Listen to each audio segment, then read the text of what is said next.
I feel like I never actually get to hear the real take. I've Yeah. seen a million, bar owners and bartenders and Yeah. all that on TV forever, but I never really.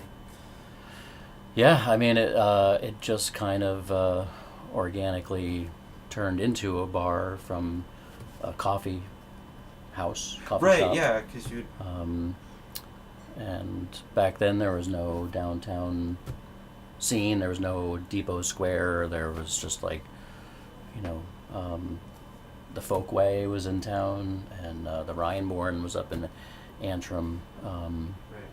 And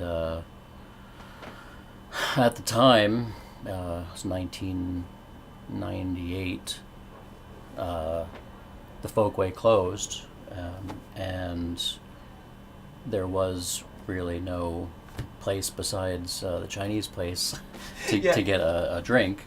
And even the Northgate Plaza there, where Brady's is now, was closed. And so I just got a beer and wine license, and I wanted a cozy place like the Folkway was, a warm home like place to hang out and have a beer. Sure, yeah, totally. And we had darts and a sofa you could sit on in the corner, and a lot of books to read, and we would occasionally have a solo musician or guitar player every once in a while. Bob McQuillan, I don't know if you know Mr. Mac. Oh, yeah. Used to come and play accordion sometimes, and Ken LaRoche, another local legend musician, and that. I mean, it's really blossomed into like the venue in town now. Well, it quickly, our capacity was 30 at the time, so we were quickly lying out the door. Couldn't fit anybody else in there. Only place for miles to get a beer, really, at the time. And I had always wanted to, I always enjoyed going to Vermont, to clubs and bars to see music, and even in New York City, I used to go to a place called Wetlands. I don't know if, I don't but I saw Fish and Blues Traveler and Spin Doctors, and in a small, funky place where they had some environmentalist literature. They had like an activist little corner where they had posters and flyers, and they had a Volkswagen van inside that they sold stickers and stuff out of. But I really loved that place, so I was inspired by that, and I wanted to kind of make like a little bit of Vermont in New Hampshire, if that makes sense.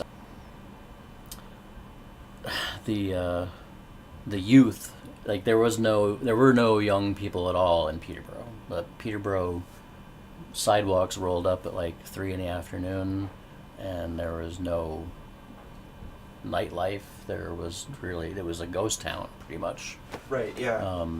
And people would go to Keene or Milford or something, but at that time there was really nothing here, and I became like the intermediary between like the young. I was 20 something, and the police were kind of giving us young people a hard time, like playing hacky sack in the parking lot or whatever, playing guitar, and they're like, ooh, they're smoking cigarettes and drinking coffee outside, and they have long hair and piercings and tattoos, and all the older crowd would like walk far as they could across the street, looking horrified at terrible creatures that we were catering to, because we always like to have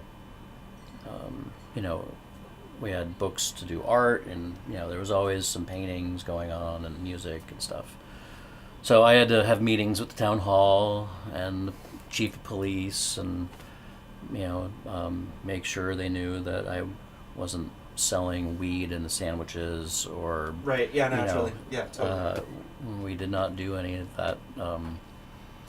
So it was really the beginning of